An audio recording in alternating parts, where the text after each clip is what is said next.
Halo teman-teman. Perkenalkan, kami dari kelompok 6. Kami sedang berada di Museum Pendidikan dari 11.1.4 mengerjakan tugas bahasa Indonesia dari Bu Jamila tercinta, teman-teman. Stay tune. Hai semuanya, perkenalkan nama saya Miguel Philip Basile Sepurian, nomor absen 22. Halo semuanya, nama saya Raffi Atayorobani, absen 28. Halo semuanya, nama saya Hilmiro Budiono dari absen 13. Halo semuanya, perkenalkan nama saya Imadi Satya, absen 14. Halo teman-teman, perkenalkan nama saya Keisha Dida Dewangga, absen 19.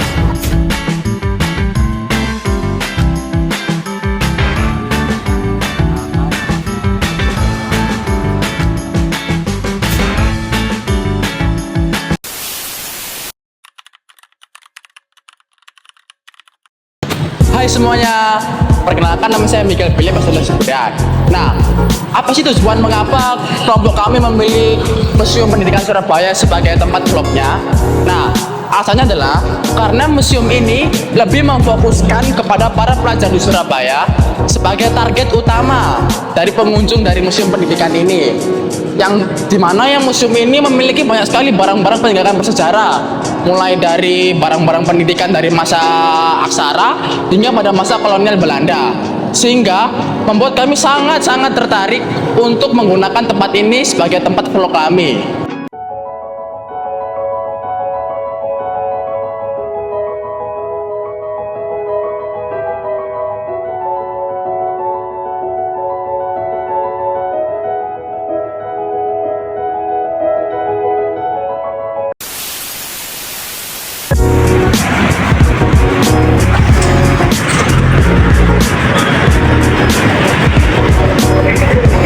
Nah teman-teman, kira-kira seperti inilah tampilan awal dari Museum Pendidikan di Surabaya.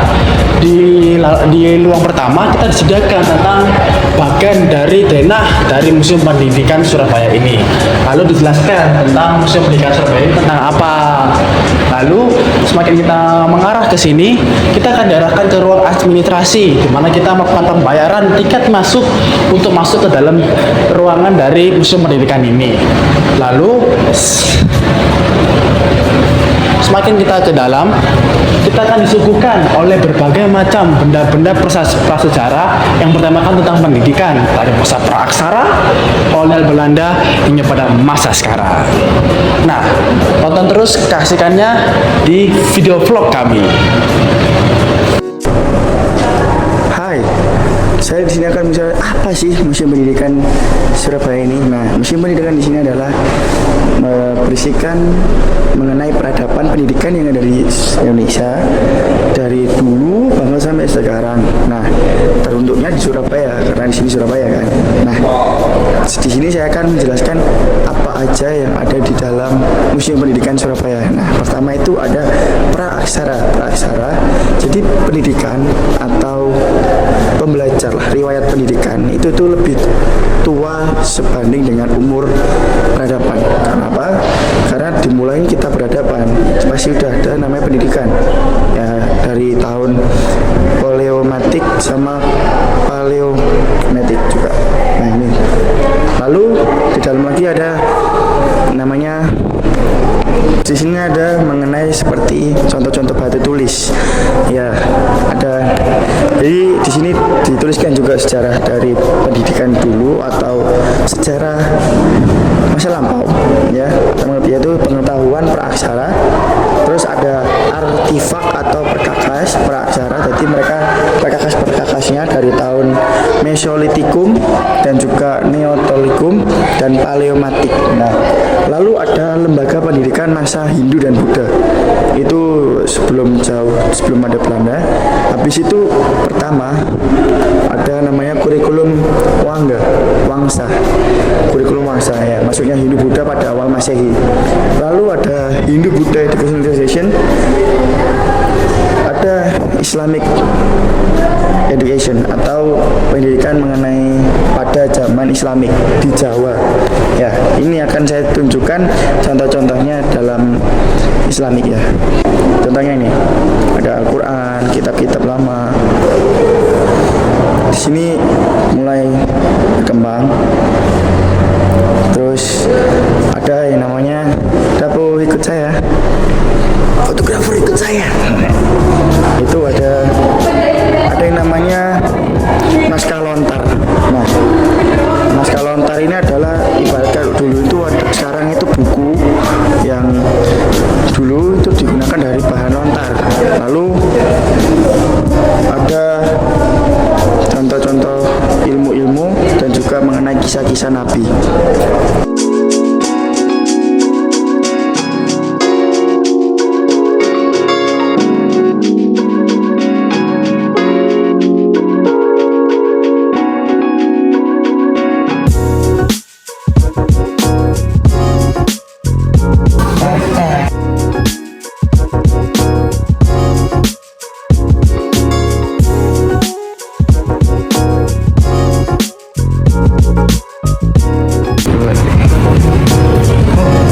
Ini apa ya? Kurang paham sih aku, tapi wih, masnya juga lihat juga ini. Tolong jelasin dong, Mas. Nah, teman-teman, kira-kira apa sih ini? Nah, ini adalah contoh dari pendidikan pada masa klasik. Nah, di mana menggambarkan tentang seorang santri yang sedang mengaji kitab Al-Qur'an. Nah, pendidikan ini adalah pendidikan anak yang sering terjadi di pesantren atau di padepokan.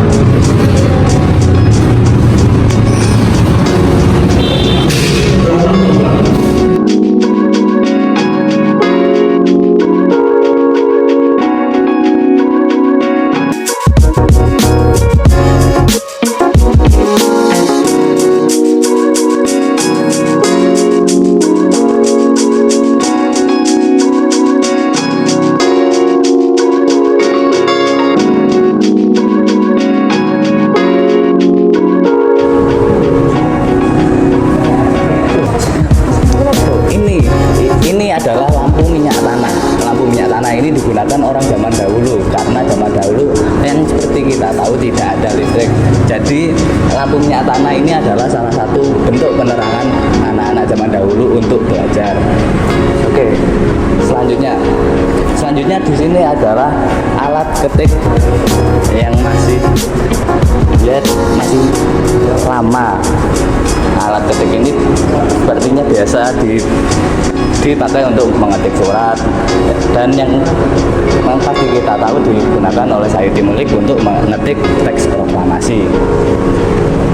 Selanjutnya di sini adalah seragam guru pada zaman dahulu kala, masih sangat simpel dan memiliki tas kulit khas dari guru pada masa tersebut. Dan selanjutnya di sini adalah kendaraan ciri khas guru pada zaman dahulu kala, sepeda kebo. Sepeda ini dan tas milik guru sangat ikonik pada zaman dahulu kala, sampai ada musisi Iwan Fals yang mengabadikannya melewat lagu Umar Bakri. Nah, walaupun semua dari guru ini dari zaman dahulu sampai sekarang berbeda, namun baktinya terhadap negara masih sama. Terima kasih para guru. Halo guys. Nah, kalian tahu nggak sih model-model sepeda zaman dahulu yang digunakan oleh anak-anak untuk mencapai impian-impian mereka? Ini adalah salah satu modelnya. Jadi lihat. Sebenarnya adalah slogan mengayuh sepeda menjemput impian. Apa sih maksudnya? Yaitu mereka menggunakan sepeda ini dengan cara mengayuh untuk berangkat ke sekolah, belajar, dan mencapai impian mereka. Lalu, mari ikuti aku di sini. Di sini juga ada beberapa alat-alat yang digunakan pada zaman dahulu. Yang pertama ada megafon sekolah. Megafon sekolah ini adalah alat pengeras suara untuk di sekolah, untuk para siswa ataupun guru. Contohnya pada zaman sekarang, jika kita ada peringatan, ada pergantian jam. Nah, penggunaannya sama persis seperti itu. Lalu di sini ada juga mesin stensil. Mesin stensil ini digunakan untuk mencetak naskah dan lain semacamnya, seperti printer lah. Lalu ada juga alat cetak foto. Alat cetak foto ini digunakan sebagai proyektor pada zaman dahulu. Ya, seperti inilah bentuknya. Lalu di sini ada sepeda motor Sundap. Nah, dahulu itu banyak sekali murid-murid yang jalan kaki ataupun diantar jemput oleh ayah ataupun ibunya. Nah, mereka itu menggunakan sepeda motor seperti ini. Lalu apa sih maksud dari terima kasih ayah, terima kasih ibu? Maksud dari slogan ini adalah kita saat mencapai cita-cita kita nanti atau impian kita nanti diharapkan untuk berterima kasih kepada ayah ataupun ibu yang sudah mengantarkan kita ke sekolah atau menjemput impian kita masing-masing. Sekian dapat dilihat.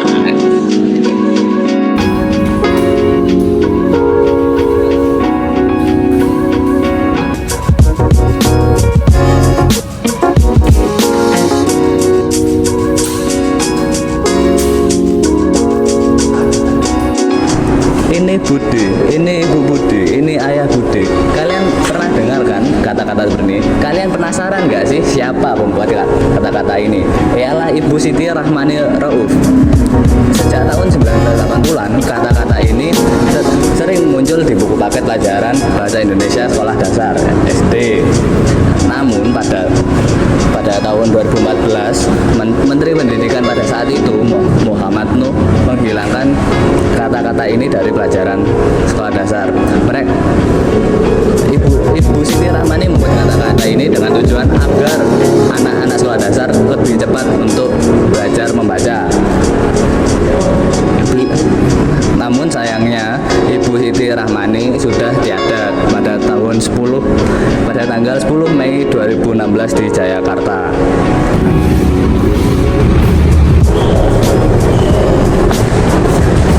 Kenapa masnya nggak mas? Santai mas, santai. Aku di sini cuma mau menjelaskan bagaimana perkembangan sistem pendidikan atau alat pendidikan yang ada di kota Surabaya ini. Nah, sini mas, coba mas lihat. Di sini tuh ada yang namanya Sapa.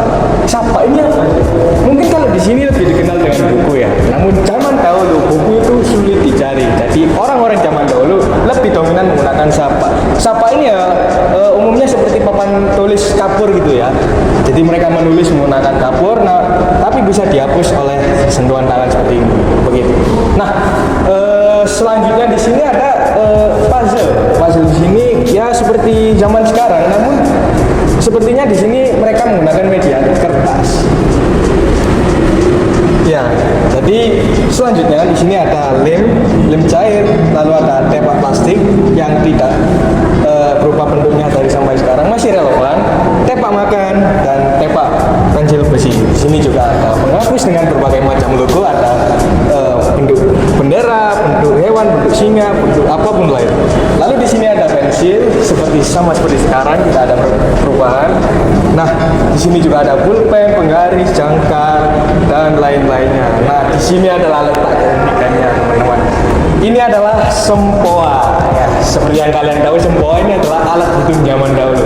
Jika anak-anak sekarang malas menghitung dan mereka menggunakan lebih dominan menggunakan kalkulator, anak zaman dahulu bahkan lebih sulit, lebih effort lagi dalam menghitung. Jadi mereka menggunakan alat yang bernama sempoa. Mekanisme sempoa sendiri di sini adalah menggunakan bola yang setiap sisinya ada 5 bola dan di sisi sebelahnya ada 2 bola. Begitu teman-teman.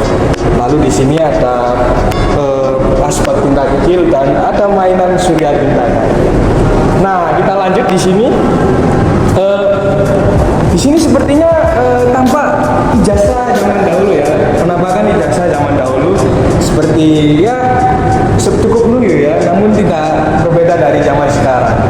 Dan di sini ada bentuk sertifikat zaman dahulu juga, banyak sekali teman-teman. Dan di sini adalah majalah zaman dahulu ya, seperti yang kalian kenal Bubu dan kawan-kawan.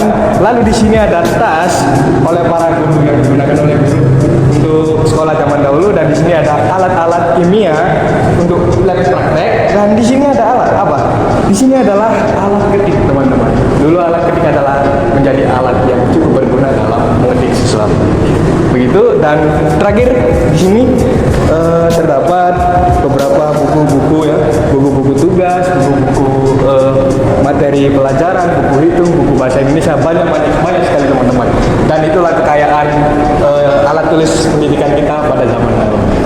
Ya, jadi itu saja yang dapat saya sampaikan. Terima kasih. Stay tune.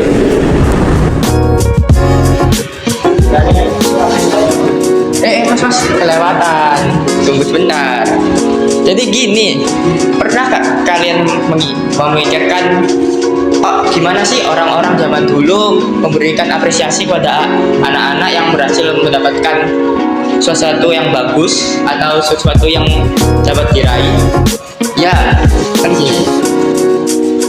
Nah, ini adalah salah satu contoh, salah satu barang yang digunakan untuk mengapresiasi anak-anak zaman dulu, yaitu sebuah piala yang terbuat dari besi, yang pada zaman sekarang bisa menggunakan medali ataupun piala dengan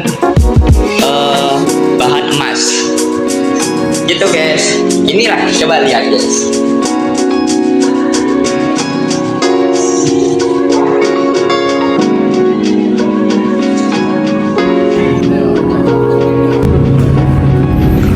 Mas, kejadian mas. Mengapa sih kelompok kami memilih Museum Pendidikan ini sebagai vlog pariwisata bahasa Indonesia kami? Karena di sini tuh banyak hal menarik. Contohnya seperti tercatatnya pendidikan di masa lampau hingga masa kini. Wow, keren sekali ya sih. Di sini saya juga akan menjelaskan Surabaya. Apa sih yang tercatat di Museum Pendidikan ini tentang Surabaya? Surabaya ini sempat menjadi kota terbesar dan memiliki pelabuhan terbesar pada masa Hindia Belanda pada abad ke-18 sampai 19. Sangat lama ya guys, keren sekali Surabaya ini. Jadi Surabaya ini juga bersaing langsung dengan kota-kota pusat perdagangan seperti Hong Kong dan Shanghai. Bahkan Hong Kong dan Shanghai pun tersaingi oleh Surabaya saking besarnya. Dengan kecenderungan pelabuhan terbesar itu, Surabaya, pendidikan di Surabaya pun memiliki corak yang rancak. Itu sangat besar sih menurutku. Jadi juga pendidikan di Indonesia ini juga melatar belakangi atas kemajuan pendidikan hingga sampai saat ini. Oke, sekian penjelasan dari saya. Terima kasih. Cuy. Sertifikat. Mas. Nah, teman-teman, sekarang sudah pada paham belum alasan kenapa kami memilih Museum Pendidikan Surabaya ini sebagai tempat media vlog kami? Bisa kita lihat bukan? Banyak sekali benda-benda tentang pertama pendidikan di sini. Mulai daripada masa aksara, masa koloni Belanda hingga pada masa sekarang. Nah, kalian penasaran tidak? Kira-kira kapan sih Museum Pendidikan Surabaya ini dibangun atau tahun berapa sih? Nah, ternyata Museum Pendidikan ini dibangun pada tahun 2019 pada tanggal 25 November, yang dimana hal itu masih bertepatan dengan masa pemerintahan Bu Tri Risma Maharini sebagai wali kota Surabaya. Nah, tujuan Bu Tri Risma Maharini untuk membangun Museum Pendidikan ini adalah untuk memberi informasi kepada para pelajar di Surabaya mengenai sistem pendidikan di dunia atau lebih tepatnya di Indonesia, mulai daripada masa aksara, koloni Belanda hingga pada masa sekarang. Oleh sebab itu, itulah tujuan Bu Tri Risma Maharini untuk mendirikan Museum Pendidikan Surabaya ini.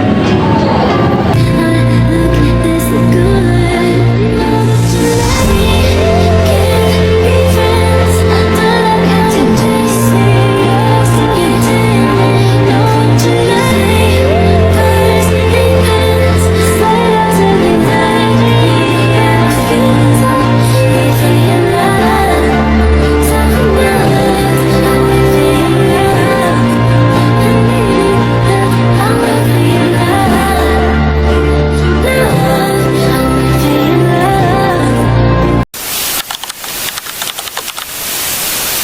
perkenalkan, nama saya Keisha Deta Dewangga. Nah, saya kali ini akan mewawancari dengan Bapak siapa nih? Fendi. Oke, Pak Fendi. Nah, di sini saya akan mewawancari dengan pertanyaan nomor 1, Pak. Mengapa museum ini lebih mengangkat tema pendidikan dari tema yang lain? Karena sini memang tema dulunya memang taman siswa dan yang menjadikan museum pendidikan. Oke. Baik, pertanyaan kedua, Pak. Menurut Bapak, siapakah tokoh politisi yang menurut Bapak berperan besar di museum pendidikan ini? Bu Risma, wali kota dulu, Jadi yang membangun atau yang meresmikan juga membangun pendidikan. berarti sebelum Bu Risma dulu ini apa ya, Pak? Museum Taman siswa, biasa gitu, Pak? taman siswa, taman. Lalu Bu Risma mungkin bagus untuk Ya, akan jadikan museum pendidikan. Oke. Jadi pertanyaan ketiga, kira-kira menurut Bapak bagian mana museum ini yang paling menarik di sini, Pak?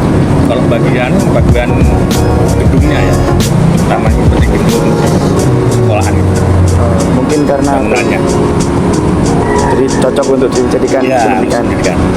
Oke. Pertanyaan keempat, apakah menurut Bapak museum pendidikan ini cocok dijadikan tempat belajar bagi para pelajar di Surabaya? Cocok banget bagi seluruh Indonesia. Karena menurut saya juga sih tempatnya untuk belajar itu ya nyaman banget Ya. sih, Pak. Oke, pertanyaan ke 5, kira-kira tahun berapa museum ini didirikan, Pak? Tahun 2019 Sama bersama diresmikan Bu Risma Trias. Ternyata ini, Pak, kira-kira menurut Bapak bagaimana cara agar museum ini semakin banyak yang didatangi oleh para pelajar di Surabaya? Nah, sekarang kan zaman digital, jadi mas-masnya yang harus memproyeksikan di media sosial, Atau berarti mempromosikan gitu, di-upload di media sosial, ya, gitu. mempublis? Ya. Oke, terima kasih Bapak sudah Ya, di wawancara. Ciao, bro. Halo semuanya. Nah, kembali lagi bersama kami ya, para ganteng-ganteng ini. Aduh. Gimana nih setelah melihat video kami yang kami presentasikan dan menarik bukan? Menarik dong. Harusnya menarik sih. Gak bahaya tak? Bahaya dong. Jadi itu tadi kita mempresentasikan mengenai Museum Pendidikan. Kami akan mengucapkan terima kasih telah menonton teman-teman. Terima kasih semuanya. Jangan lupa like, comment, and subscribe and share. Yoi. Ciao. Selamat menikmati. Terima kasih telah menikmati video hari ini.